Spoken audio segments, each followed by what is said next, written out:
Sunil Gavaskar team ઇન્ડિયાથી થયા નારાજ, કહી દીધી મોટી વાત. જી હા દોસ્તો, ભારત અને ઇંગ્લેન્ડ વચ્ચે રમાયેલી ચોથી મેચમાં કન્કશન સબસ્ટિટ્યૂટ જોવા મળ્યો હતો અને તેના પર હજુ પણ વિવાદ ચાલી રહ્યો છે, જેને લઈને ટીમ ઇન્ડિયાની પણ ટીકા થઈ રહી છે.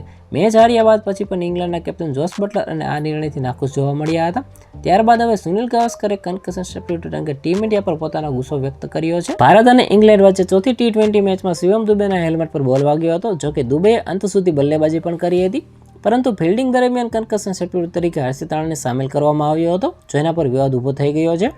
જેને લઈને ભારતીય ક્રિકેટ ટીમના પૂર્વ દિગ્ગજ ક્રિકેટર સુનિલ ગાવસ્કરે કહ્યું છે કે પુણેમાં રમાયેલી મેચમાં હેલ્મેટ પર બોલ વાગ્યા પછી દુબેએ અંત સુધી બેટિંગ કરી હતી, એટલે સ્પષ્ટપણે તેને ઈજા થઈ ન હતી. તેથી ઈજાના કારણે અવેજી ખેલાડીને મંજૂરી આપવી યોગ્ય ન હતી. આ જો બેટિંગ કરતી વખતે તેને સ્નાયુઓમાં ખેંચાણ આવ્યું હોત તો એક વિકલ્પ હોઈ શકે છે, પરંતુ તે માત્ર ફિલ્ડિંગ માટે હોત અને તે બોલિંગ કરી શક્ય ન હોત. અને ગાવસ્કરનું માનવું છે કે શિવમ દુબે અને હર્ષિત રાણા એક જેવા ખેલાડી નથી અને આ નિર્ણયથી ઇંગ્લેન્ડને ગુસ્સે અને નિરાશ થાય તે યોગ્ય છે. અને ગાવસ્કરે ભારતીય ટીમને ખખડાવતા કહ્યું છે કે તેઓ એક શાનદાર ટીમ છે અને આ પ્રકારની હરકતો કરી તેમની છબી ખરાબ કરવાની જરૂર નથી.